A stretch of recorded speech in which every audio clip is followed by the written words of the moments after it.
Is accurate revenue or quantity scheduling in Salesforce harder than you'd like? Does it mean you do scheduling outside of Salesforce based on out-of-date opportunity data? The GSP Product Schedules app is the straightforward way to confidently forecast revenue and product quantity from opportunities over time in Salesforce. It provides reliable forecasts and meaningful insights into quantity and revenue over time. I'll focus on quantity scheduling in this video. Quantity scheduling is often used by companies that have relatively high product volumes because they want to understand how that quantity pans out over time. Of course, if you're scheduling quantity, you also need to know the associated revenue, and the app automatically calculates the income stream over time. Let's take a look. I'll add a product to this opportunity. Let's select the canisters and enter a quantity for the product. For now, we'll leave the sales price as is. Next, we'll enter the scheduled start date. That's when we want the series of quantity schedules to begin. And we'll enter the number of schedules. That figure is the number of months over which we want to spread the total quantity. In this case, the schedule type is defaulted to quantity rather than revenue. And you can see there are various methods for defining the schedule profile. I explained those in a separate video. For now, let's stick with straight line. Hit save, and here are the product schedules we've created. There are a couple of things I want to show you, but before that, let's just quickly take a look at an individual schedule. In this case, it's the schedule for March for the canisters, and we can see the quantity for that month. We can also see the revenue, which is calculated automatically based on the quantity for the month and the product sales price.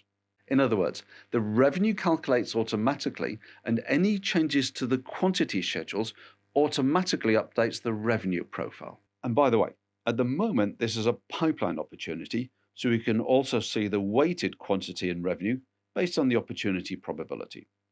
Next, let's click the Manage Schedules button at the top of the opportunity page. Remember, we selected straight line as our forecast method, so as expected, we have schedules for equal quantities. And that might be all we need. But in this case, let's say there's going to be an initial ramp up with the canisters, and the quantity for the first few months will be lower. So I'm manually adjusting those. You can see the total booked quantity is now in red. That's because we initially added a quantity of 300 to the opportunity for this product, but now we've only scheduled 250. So we have two choices. If we hit save now, the total product quantity on the opportunity will reduce to 250 to bring everything back into alignment. Or we can hit this auto calculate button, and this allocates the balance to the remaining schedules, bringing the total scheduled quantity back to 300.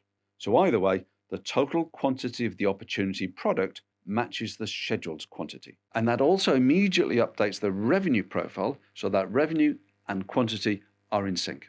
Let's do something else. Let's change the close date on this pipeline opportunity and have another look at the schedules. All the schedules have automatically shifted by the same number of days as the change in the close date. So again, everything aligns automatically and your forecasts remain accurate based on the latest opportunity data. The app delivers powerful insights into how you are scheduling quantity and revenue over time. And of course, you can customize all the reports and dashboard charts to meet any specific needs. So if you're struggling with quantity scheduling in Salesforce, the GSP Product Schedules app allows you to schedule product quantities over time, automatically update the schedules when opportunities change, and keep your revenue profile fully in sync with your quantity schedules. You can try it for yourself by visiting the App Exchange and taking a 14-day free trial. So now you know how GSP Product Schedules makes quantity scheduling in Salesforce simple and powerful. I'll see you on the next video. Thanks for watching.